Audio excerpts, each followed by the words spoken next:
സാധാരണ കുട്ടികളോട് ചോദിക്കുമ്പോൾ ഡേറ്റ് ഓഫ് ബർത്ത് എന്താ, മാതാപിതാക്കളോട് ചോദിച്ചാൽ അവര് പറയും ഇന്ന ദിവസമായിട്ടോ എന്റെ ഡേറ്റ് ഓഫ് ബർത്ത് എന്ന് പറയും. എവിടെ കുഞ്ഞ് ജനിക്കണേ? ഞാൻ ശരിക്കും ഒരു കുഞ്ഞ് ജനിക്കണം, മാതാപിതാക്കൾ ഒരു കുഞ്ഞ് വേണമെന്ന ഡിസിഷൻ എടുക്കുന്ന നിമിഷം തൊട്ട് കുഞ്ഞ് ജനിച്ചു എന്നാ ഞാൻ പറയുള്ളൂ. ആ ഡിസിഷൻ എങ്ങനെ ഇരുന്നു, അതിനുശേഷം ഒരു അമ്മയുടെ ഉദരത്തിൽ കിടന്നുകൊണ്ട് ആ കുഞ്ഞ് എന്തൊക്കെ അനുഭവിച്ചിട്ടുണ്ട്. അപ്പൊ ചോദിക്കും അമ്മയുടെ ഉദരത്തിൽ കിടന്നുകൊണ്ട് ഈ കുഞ്ഞ് എന്ത് അനുഭവിക്കാനാന്ന്. ഓരോ അനുഭവങ്ങളും.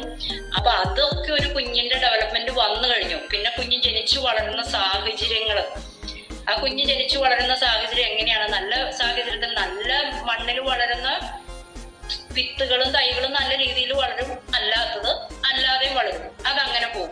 പിന്നെ അടുത്തതെന്ന് പറഞ്ഞു കഴിഞ്ഞാൽ നമ്മുടെ സമൂഹം നമുക്ക് തരുന്ന കുറെ കാര്യങ്ങൾ. ഇപ്പൊ നമ്മളൊരു കുഞ്ഞ് അടിച്ചമർത്തപ്പെട്ട ബാല്യത്തിലൂടെ കടന്നു പോയി കഴിഞ്ഞാൽ, അല്ലെങ്കിൽ തല്ല് കെട്ടി വളർന്ന മാതാപിതാക്കളുടെ മക്കൾ എന്ന് പറഞ്ഞാൽ അവൻ വളരുന്നതനുസരിച്ച് തല്ല് കൊടുത്തോണ്ടിരിക്കും. സമൂഹത്തിന് കൊടുക്കും, അല്ലെങ്കിൽ ഭാര്യക്കിട്ട് കൊടുക്കും.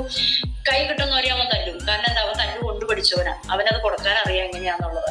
അപ്പൊ അതുകൊണ്ട് ഇതൊക്കെ നമ്മുടെ ബാല്യത്തിൽ നിന്ന് കിട്ടുന്നതാണ്. അപ്പൊ